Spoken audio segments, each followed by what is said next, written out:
All right. Well, good morning and good afternoon, everyone, and welcome to today's Exploring by the Seat of Your Pants event. My name is Joe Grabowski, and I'll be your host for today. If this is your first time joining us, we are all about bringing science, adventure, exploration, and conservation live into classrooms across North America and beyond. And this is a very special week for us. We're calling this week a deep dive into climate change. We have over 20 speakers, scientists, explorers, media makers from around the world who are sharing the impacts that climate change is having, some of the research that they're doing, and some of the projects that they've taken on to try and spread the word and put a halt to what we are doing to our planet. So we've got a great week coming up. You can find all of the events online at exploringbytheseat.com. And we have a really fun event to go right now. We're heading on a little virtual field trip to Svalbard. We are going to meet Sunniva Sorby and Hilde Strom. So in 2019, 2020, they made history when they became the first women to overwinter in Svalbard solo. They spent 12 months at the remote trapper's cabin called Bamsebu, located at 78 degrees north and 140 kilometers from the closest town of Longyearbyen in Svalbard. So climate change isn't taking a break, so neither are they. They returned to Svalbard in November.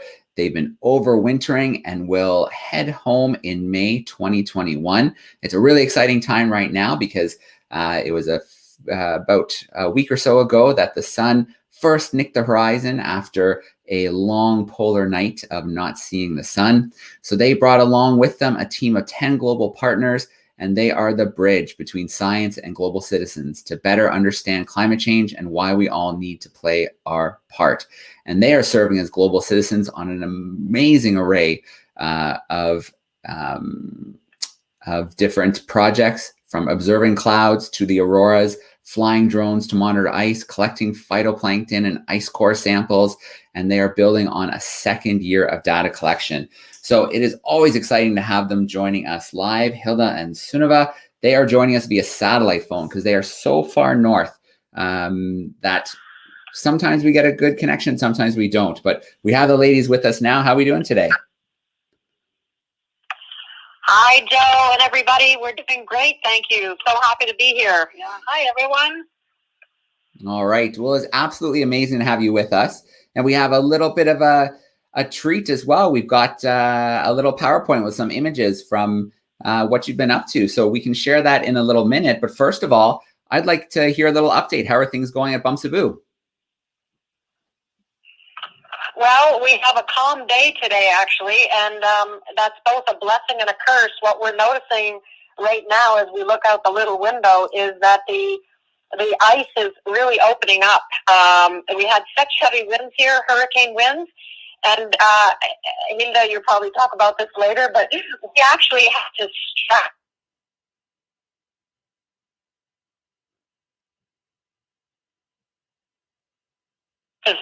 Yes. All went well, but as a result, the wind has really pushed the ice out, and it's that's not good for everything, which we'll talk about. All right, very cool. Well, if you're ready, let's jump into the presentation because I know we've got a great group of classrooms. I'm sure they'll have lots of questions for you. Plus, I want to give a shout out to those tuning in via YouTube. Use that chat bar to introduce your group. And then, of course, we'll take some of your questions as well. So, Hilde and Sunniva, I am going to share my screen now. And I will get the PowerPoint front and center. Great, thanks, Joe. And what we're going to do is Hilde is going to speak first and give everybody out there an idea of where we are and why in the world we are so remote and what we're doing. And then I'm going to take the second part and give everybody a bit of a deep dive on our science projects and how they relate to climate change. So here's Hilde. Hi, everyone. So, Joe, you have the first slide, I guess, with hearts in the eyes. I do. Go to the next one, please.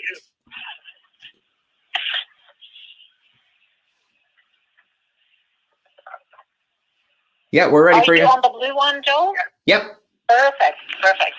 So we think this is a cool quote. It's a woman's mind, once stretched by a new idea, never regains its original dimension.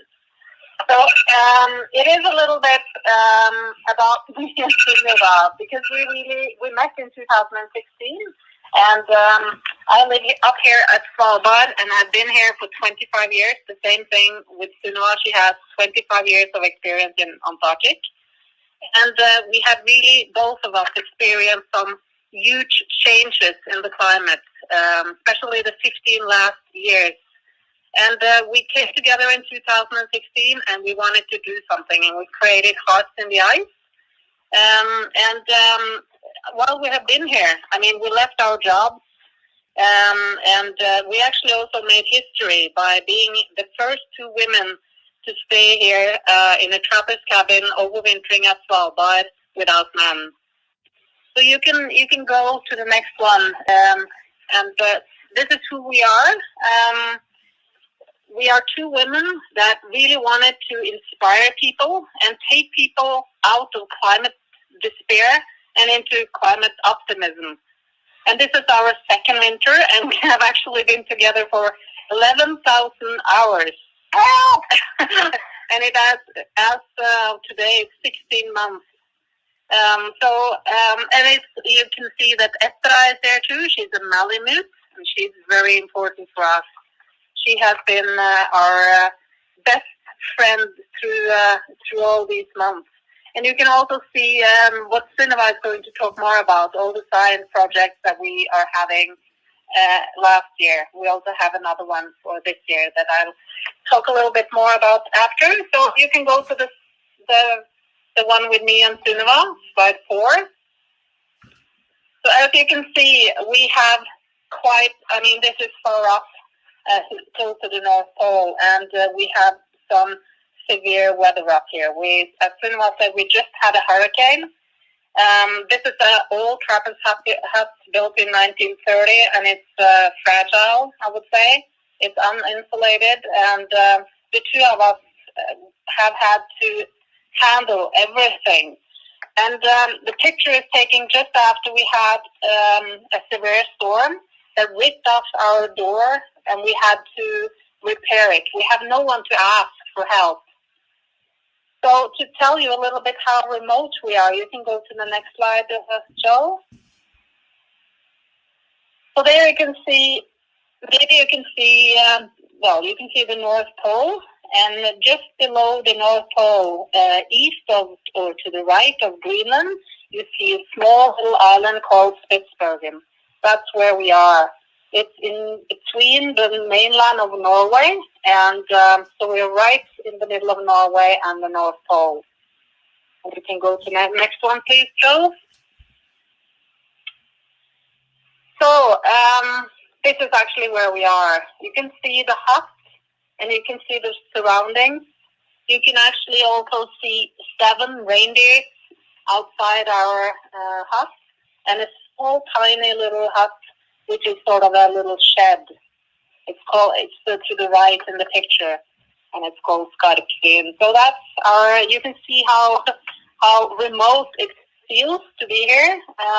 And this is actually how it looks exactly these days. This is a picture taken in March last year. And the next one, Joe. So this is the hut, and where you see the light is coming out of the window. That is Sunniva's bedroom, it's our living room, it's our training studio, it's our dining room, it's where we process all our science work. It's where we talk to you when we are together with you, Joe, and all the kids around the world. So this is Bamsebu. It's, as I said, built in 1930. It's uninsulated. It's no running water, no electricity. But we do have solar and wind. So the windmill, actually, the other night when we had a hurricane, was actually producing a lot more electricity than we needed. And we have been through 2 periods of complete darkness, the polar night, last winter and this winter. And it's a little interesting to see that we have added 1 new science project for this winter, and that's about how to cope in isolation. And that is a project that also study astronauts when they go into space. The next picture, please. So this is when the sun is back. We have snow. We have a lot of snow. Last winter we had sea ice from, I would say October, November, actually. And this year, the sea ice came in late. It was cold enough for the sea ice to develop March the 1st. And as we speak, we might lose the sea ice again, which is extremely important for the seals and also the whole food chain in the ocean. Because underneath the sea ice, there are small channels where the small little algae are having their first state of living, important for the rest of the food chain in the ocean. And so this has been an extremely different winter. We have had so much milder months. We had early a lot of rain. We got a lot of ice on the ground and the tundra, and no sea ice. So you can go to the next one. Yeah, so this is, you can maybe you can read that, Sunniva, or maybe it's okay. Maybe you can see it, all of you. It's also another picture there, actually, from Bamsebu beneath there, and we had to bring everything in here, all our food, all the equipment. We tried to. We were very concerned about the packaging, how to get everything here to try to eat as sustainable as possible. We had food along with us for the 9 months we were supposed to stay here, and then COVID came, and we have been isolated here for now. We have been here for 16 months, and who knew that this was the safest place in the world to be when COVID came. We have had some here that the world turned upside down. So, if you go to the next one, Joe, number 10, we haven't been here for a holiday. We have been working with citizen science projects throughout our stay, and that has been extremely meaningful for us. We try to be the bridge between scientists and citizens as ourselves in order to understand what's happening and to sort of translate the information from the scientists and to us ordinary people so we can understand, because knowledge change behavior, and it's so nice, and it's so, we feel so grateful for being acknowledged by these huge entities. It's Norwegian Polar Institute, it's NASA, Sunniva is going to talk more about that. All right. Thanks, Hilde. And you all might be wondering what in the world our remote location has to do with climate change. And I'm going to actually take you through some of the projects and share what we're doing and how it does relate to climate change. As Hilde mentioned, we've got all these really cool science partners. And it was just one conversation, one email at a time, and slowly we folded in all these partners from around the world that we're basically volunteering our efforts for. And all the data we collected last year is going to be analyzed now, and then we're just going to add all the samples from this year and all the data from this year to that. And what's so amazing about where we are is scientists need data. And for them to have data from the same place over an extended period of time is why us being here is so valuable for them. So they're able to put the pieces together and draw the connections between the climate and the ecosystems, and then interpret large-scale changes that, quite honestly, not only decide the fate of polar nature, but presumably the existence of the world as we know it. So, as they say, what happens in the Arctic doesn't stay in the Arctic. So, next slide, number 11. You'll see us here with a drone. Last year, we did 22 pre-programmed infrared drone flights with our Indro robotics drone.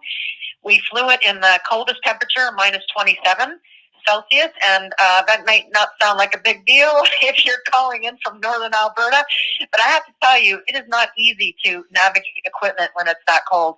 But drones are absolutely amazing tools for environmental data gathering. The visible and thermal drone data that we're collecting with this drone has tons of different applications, from surface phytoplankton concentration to wildlife observation and snow depth estimation.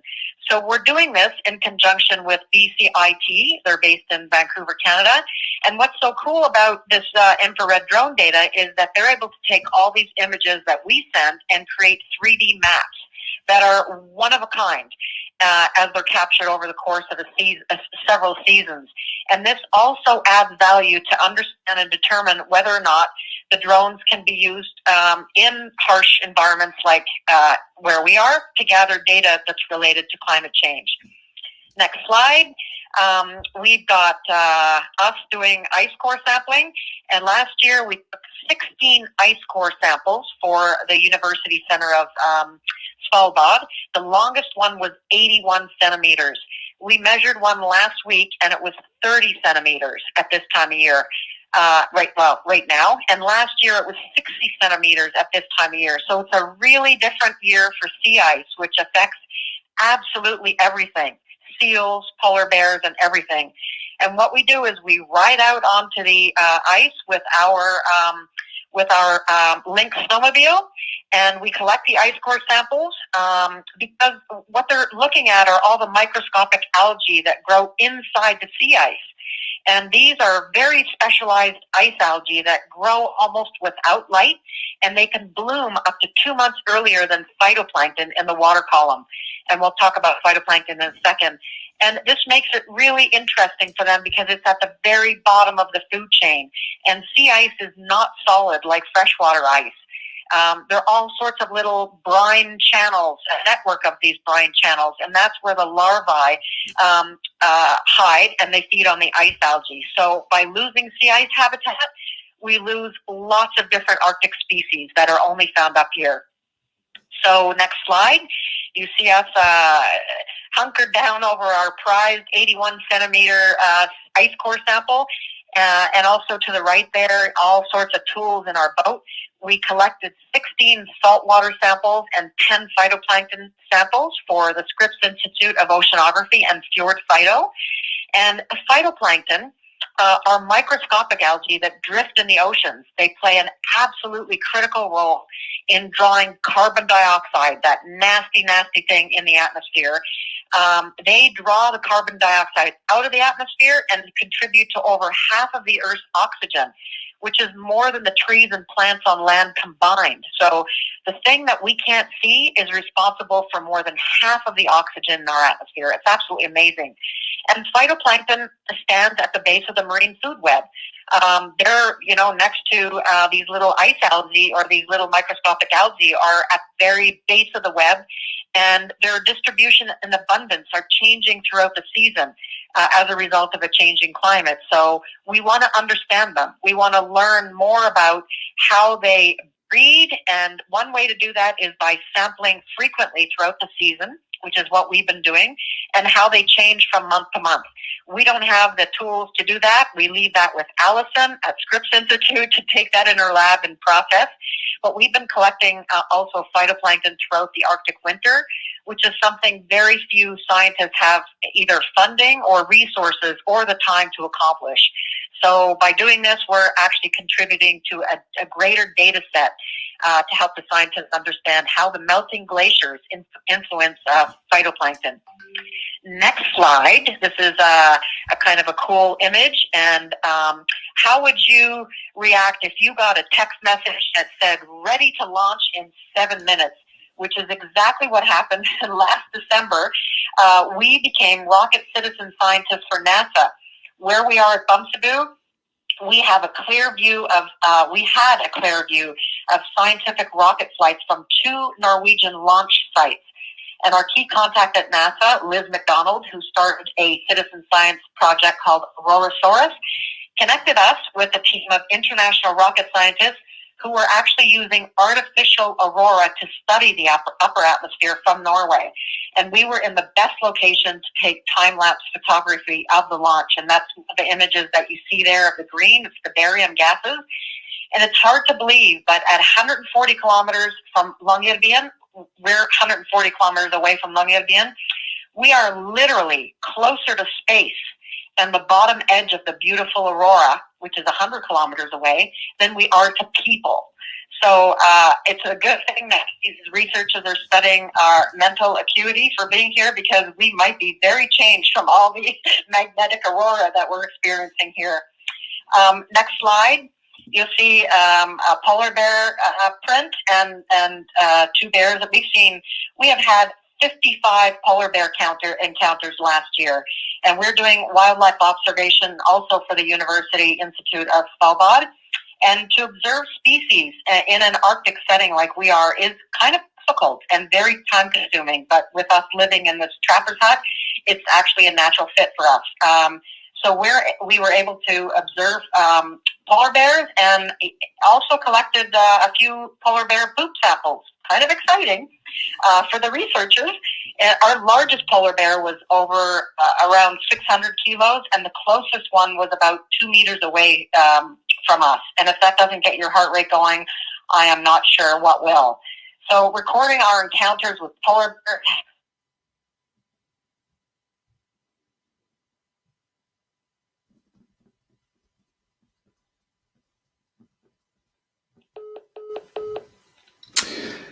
Okay, I think the satellite phone just lost its signal, so they're going to call me back probably in a few seconds, and then we'll pop them back on.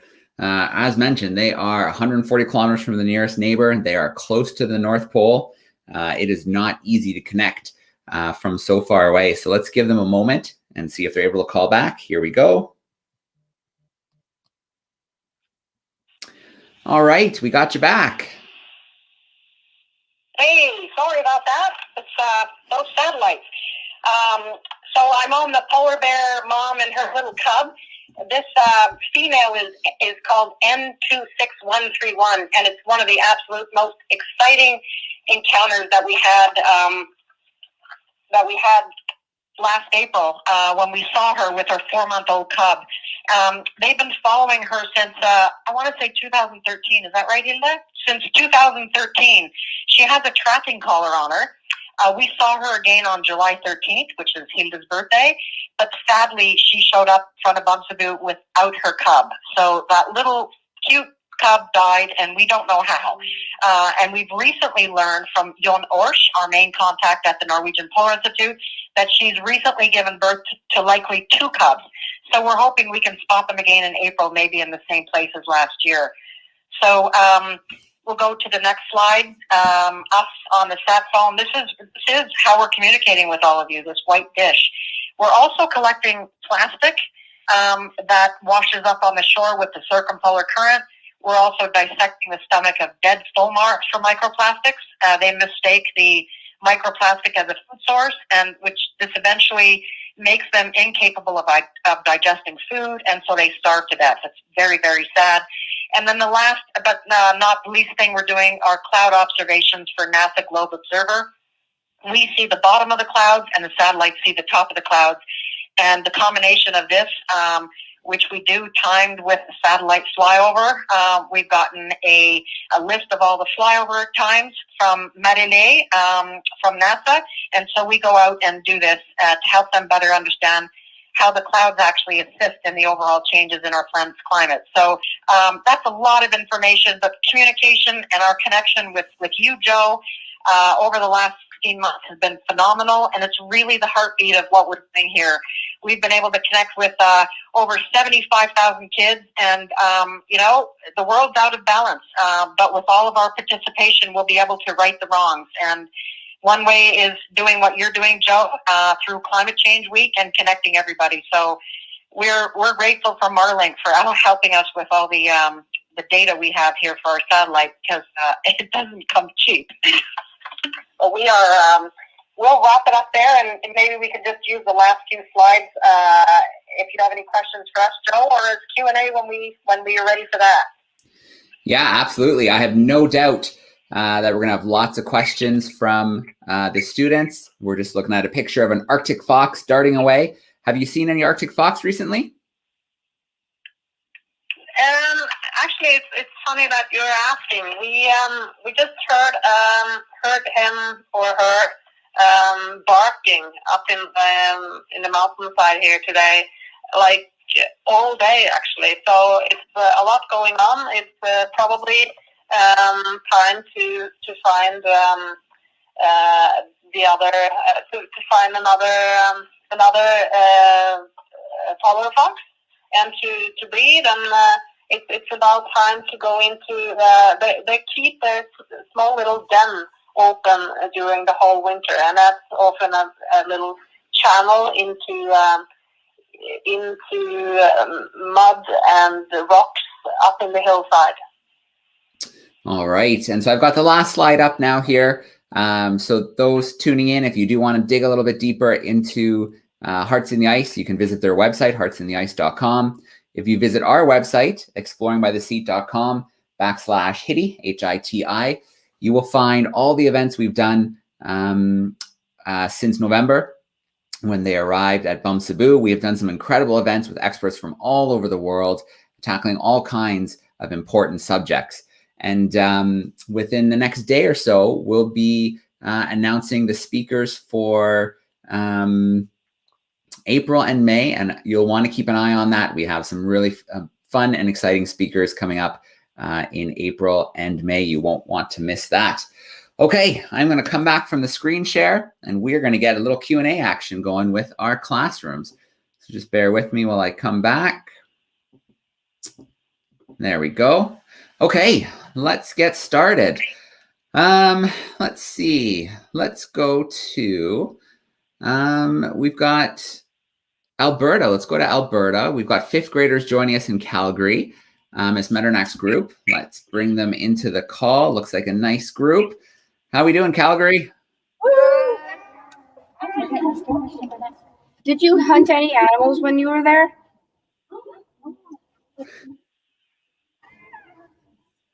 Did you get that, Hilde and Sunniva? They're wondering if you have been doing any hunting at all to supplement your food.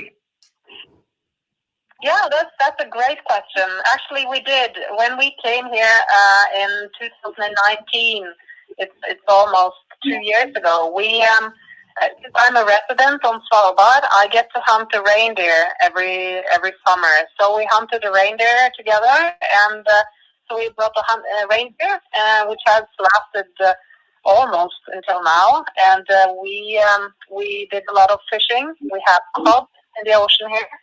And actually also on the mainland of Norway, we fish salmon, and up here it's also Arctic char. So we have and ptarmigan and geese. So yeah, we have quite a bit of meat and fish that's sustainably caught. All right. Well, that's really important because in our last event, we saw the process that you went through packing for 9 months, and you can't bring everything with you, and having a fresh supply sometimes can be really, I bet you it's a really good boost sometimes. Okay. It can make or break your day. Yeah, food is extremely important.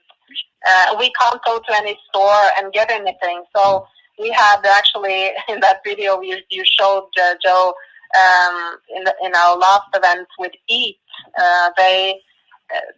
you could see we had a whole barrel of sweets and things that treats for us to a year, which is almost a barrel.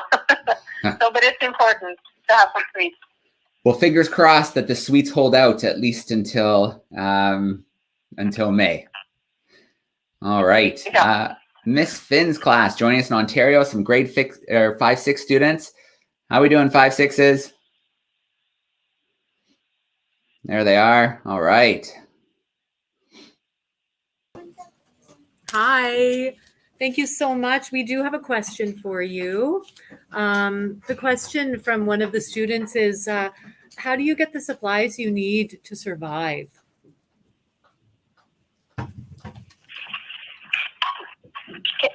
Was that how do you get the supplies we brought in to survive? Yeah, they're wondering. I think they're curious about just, it's a long period of time. Did you bring everything? Did you get resupplied? How's it working? Yep. No, great question. And it's a constant daily challenge to keep our food edible, because this year especially, the temperature has been swinging high and swinging low. Like in the space of 12 hours, it went from -24 to +1. And that affects, like, we have most of our food outside in bear-proof barrels, those blue barrels. And then we have actually keeps frozen.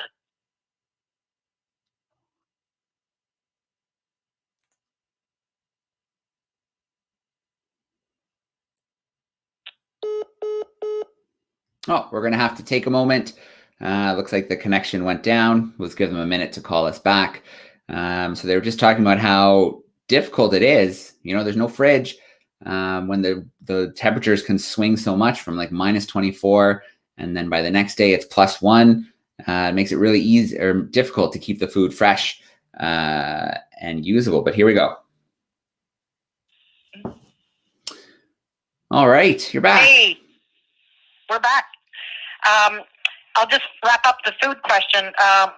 I just want to encourage everybody out there to not depend on the expiration dates that you see on packaging. And, you know, it's even worth going to your local food store to ask them what they mean, because most people don't know what they mean. So we've been able to make all sorts of fresh food last a lot longer than what's stamped on the package. We're still alive. We're still healthy. We brought lots of powders, like powdered vegetable mix and powdered fruit mix, so we make smoothies. But we are running out of fresh food, so we have just a few. We got a small resupply here with the University Center of Svalbard that came in on Wednesday of last week. So we had a few fresh things, but it's been challenging. We had lots of packaged food and lots of frozen food, and that was probably our biggest chore, was coordinating supplies for this long duration expedition. All right, I'm going to pop in our next group here. We've got Miss D's class hanging out with us from St. Catharines. How are we doing today?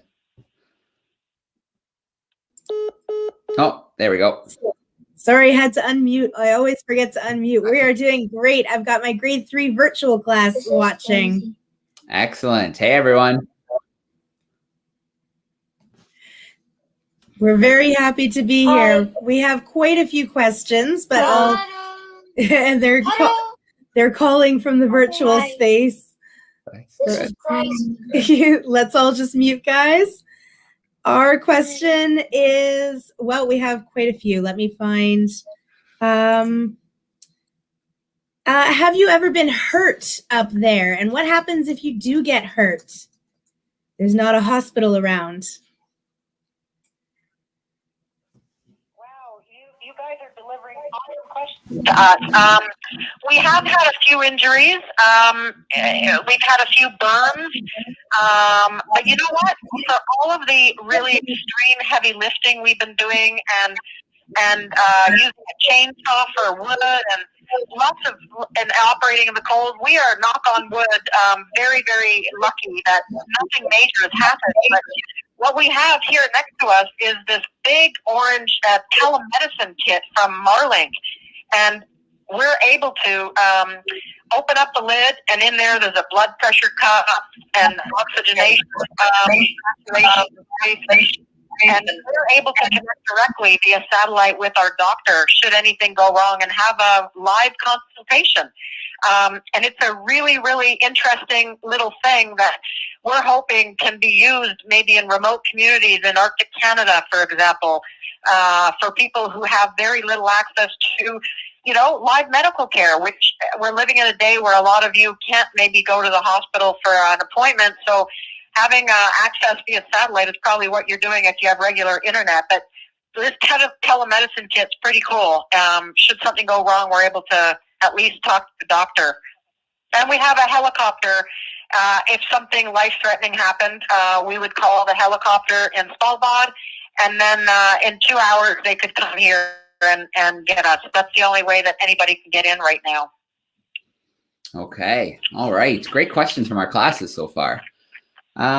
Let's see. Where should we go now? Let's go to Ms. Dodson's group. They're joining us from Salem. Looks like a group of students, grade 5 to grade 8. Let's bring them in. There we go. How are we doing, everyone? So we're actually a multi-age classroom. We're kindergarten through 8th grade. So we did put a lot of our questions up in the chat. But I did have, Ashley, do you have a question? But a lot of the questions are just around the animals. Obviously, they're very interested in the animals. And so, Ayla, do you want to come and ask your question? Come on up. So say your name and what grade you're in, okay? Hi, my name is Ayla, I'm in first grade, and my question is, what is the smallest polar bear that you've seen? The smallest, the smallest, what's the question? What is the smallest animal we've seen, or polar bear? Yeah, the smallest polar bear. I think Ayla's a first grader. She'd like to know the smallest polar bear. Yeah, well, it's really, really so. I mean, I don't know if you saw the picture that we slide 16. Maybe you can take that back up again, Joe. It's that cub was born last Christmas. The mother go into a den in early December, maybe late November, depending on the snow conditions, and she dig a little hole in the snow, and she give birth to usually 2 cubs during Christmas. And this cub we saw in April last year, and it's 4 months old, and it's approximately 15 kilos, like I don't know, like a small dog, and it was absolutely beautiful. And it grows up to the biggest polar bear we have in this area, which is a huge male. He is 600 kilos, which is almost as big as this hut, almost. And we had one of them, a polar bear mom with last year's cubs. They are probably maybe 150, 200 kilos. Now they were up on our door the 2nd of March, literally at our door. And Etra was in the entrance, and she barked and woke us up. It was 4 o'clock in the morning. Not everybody can say they have a polar bear knocking at the front door. Definitely not. Wow, 600 kilograms, over 1,000 pounds. That is a big, big animal. Amazing. It is. Do we have time for one more question, or do you need to move on? I'll come back. I want to make sure I get each of the live classrooms in, and then we'll do a couple more to wrap up. Okay, sounds good. Thank you. All right. Let's see. Our remote 7 and 8 joining us. The Mrs. Snyder's crew from Hamilton, Ontario. Let's bring them in. There we go. How are we doing, Miss Snyder? Hi, we're good. We had a question that a couple different students were asking, which was when you're so remote and isolated and it's dark half the year, how does that affect your emotions, and how do you deal with mental health?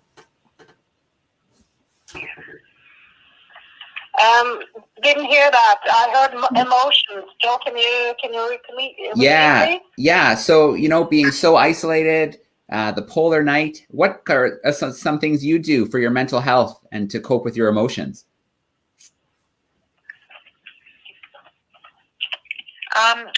Great question. We have a it's not been easy. Let's just be honest. We are living in like a 20 square meter space with the same person day in and day out, and we're best friends, and that's great. And we have a lot of respect for each other, and that really helps. But we both have days where they're not great days, and it's very infrequent. So it's so important to make sure that your body language is positive. We always acknowledge the other person for what they've done and what contribution they've made. So, because there's no one here to tell us we've done a good job at anything. So, how important it is to do that for each other. We light a candle and we set the table for dinner every single night. Doesn't matter what happened that day. We do it, light the candle, and it's a way to say thanks and show up and have a nice meal. We train 6 days a week with under sun, these fitness bands, and we do yoga 6 days a week, and we walk. We're outside every single day, many times a day.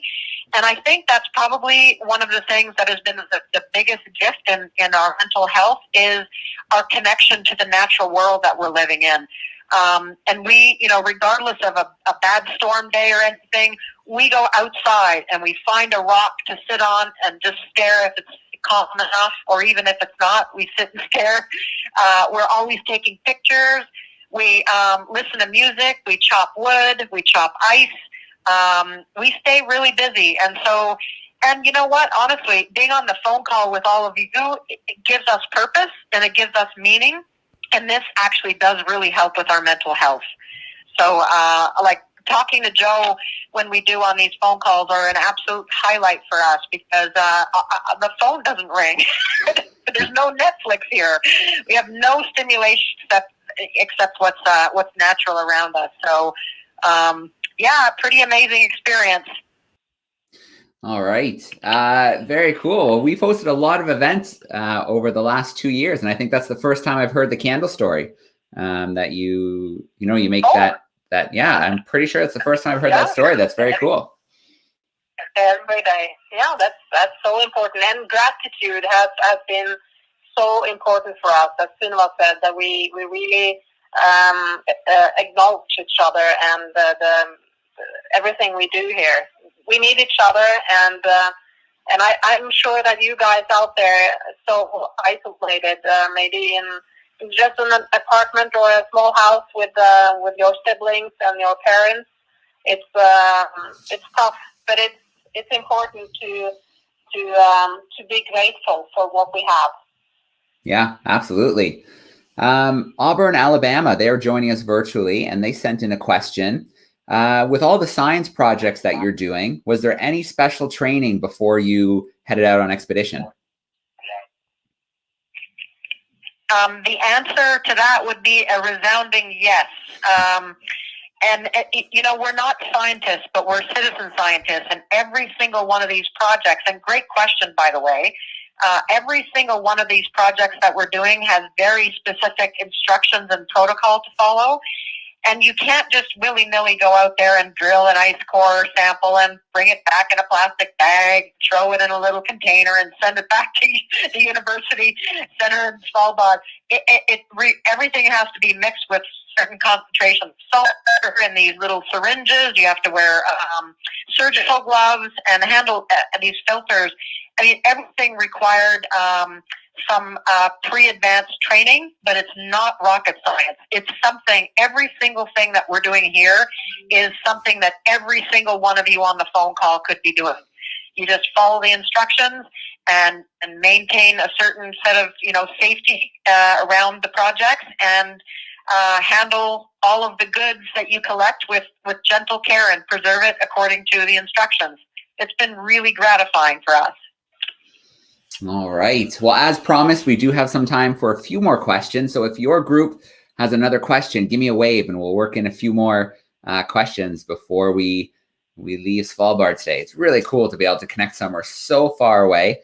And, as we've talked about in past events, the Arctic is warming 2 times faster than the rest of the planet. So you two really are on the front lines of the change that's happening on our planet.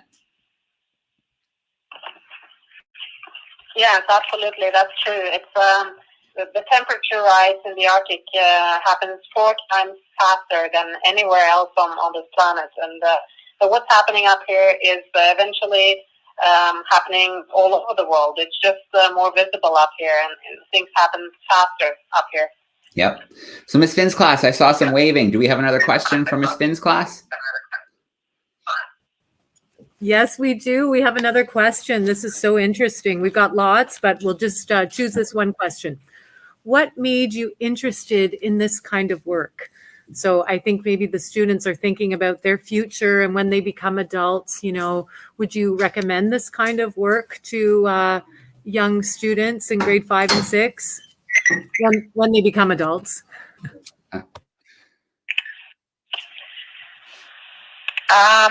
Another great question. Well, both Hilde and I have had careers in the polar expedition cruise industry.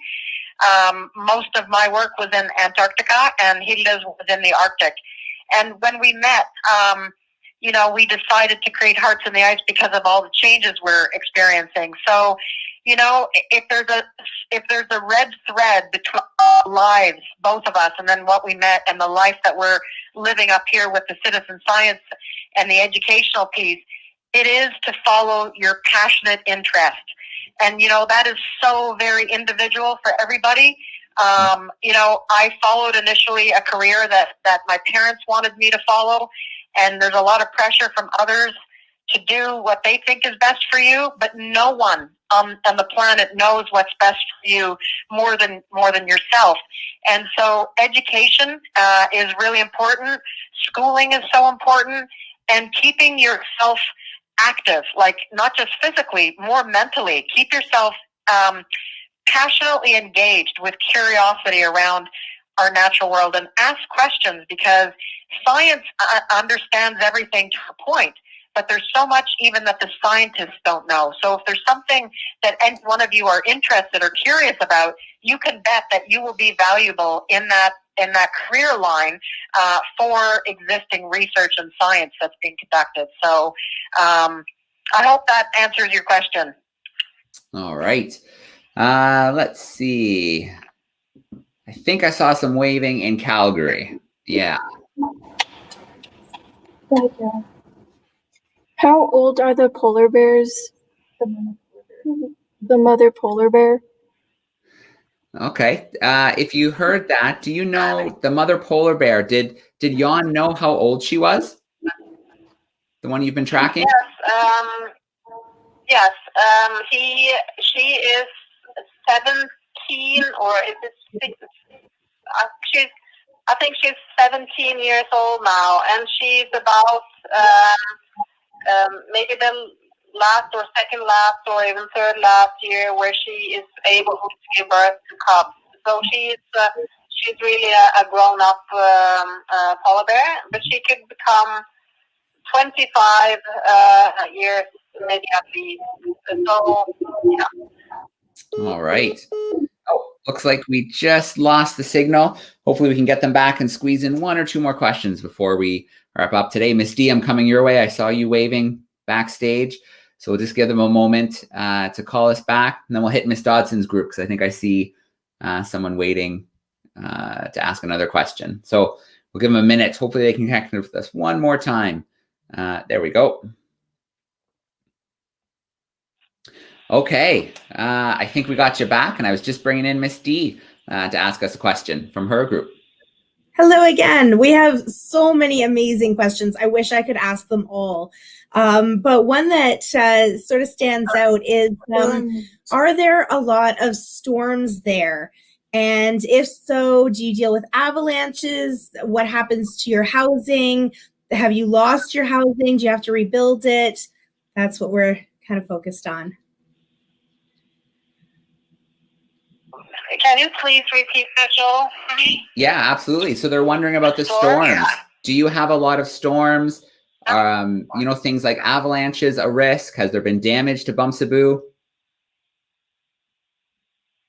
Oh, that's a great question. 2015, that's not here in Bamsebu though, but I just have to mention that because the weather has changed so dramatically the last 15 years. I came here in 1995, 25 years ago, and in 2015, we have seen a lot of more precipitation, and in December 19th, 2015, we got a lot of snow, a lot of wind, and a huge avalanche in the middle of the town of Longyearbyen, where 2,500 people are living.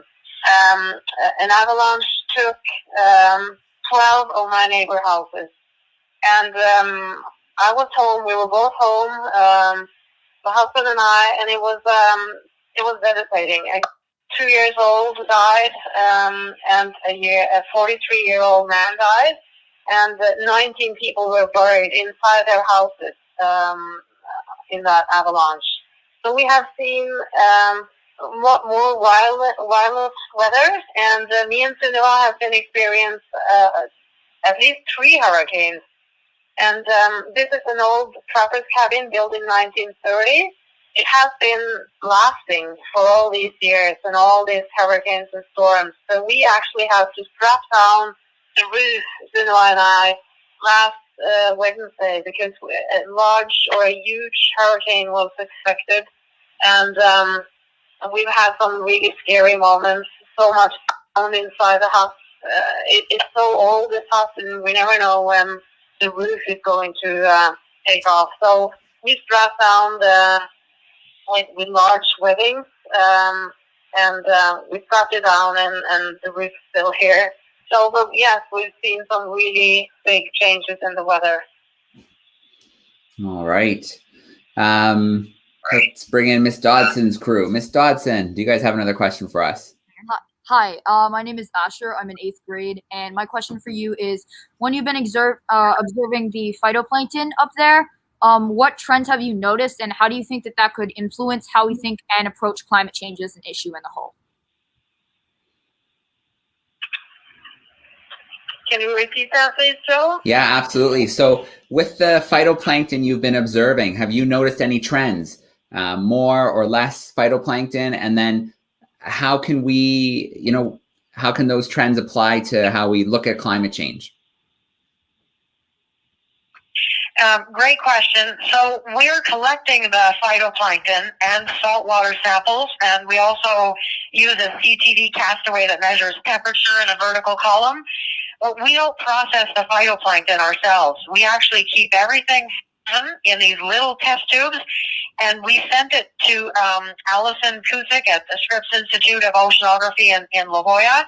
And she, because of COVID, she was behind in getting to the lab to process. So she's actually processing it all right now. So what they're looking at is phytoplankton. They party hardy. They love saltwater, dense saltwater in the polar regions. That's where they thrive, and that's where they bloom. And when you have this fresh water that's pouring into the saltwater from these melting glaciers, you're actually doing a very bad thing to phytoplankton because they can't live in fresh water.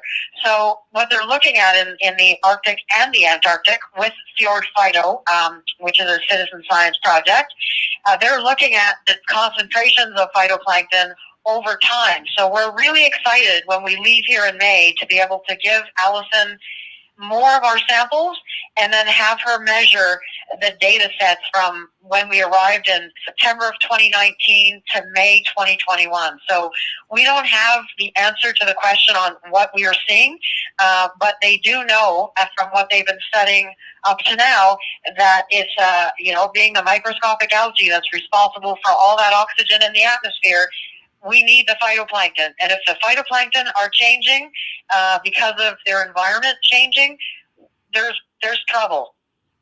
Yeah, absolutely.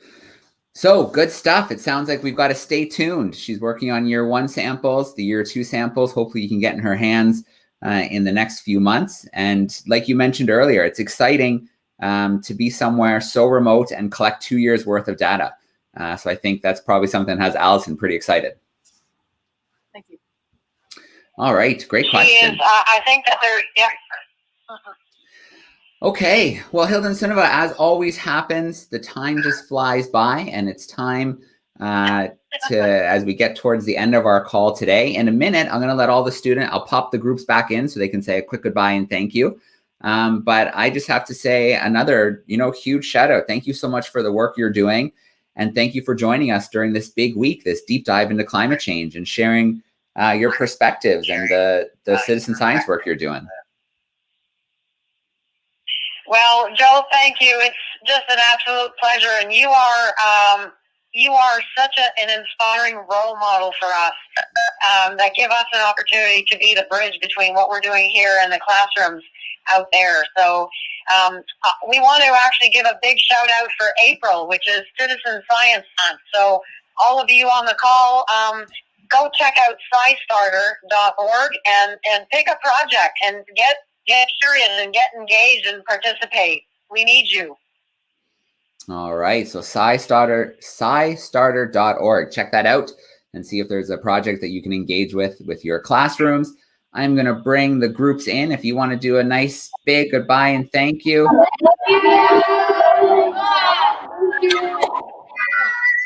Hopefully you can hear them. Thank you. Thanks, David. Have a great Monday. A big hug from the High Arctic. All right. Well, thank you everyone for joining us today. Hilde and Sunniva, I will see you later this week for another event. So as I mentioned, head to exploringbytheseat.com/HITI and you can see the exciting event we have coming up on Thursday, followed up by a really exciting April and May. So we hope to see your classrooms joining us then. For now, we are going to sign out. Thank you so much, everybody. Enjoy the rest of your weeks. Hugs and kisses from Bamsebu.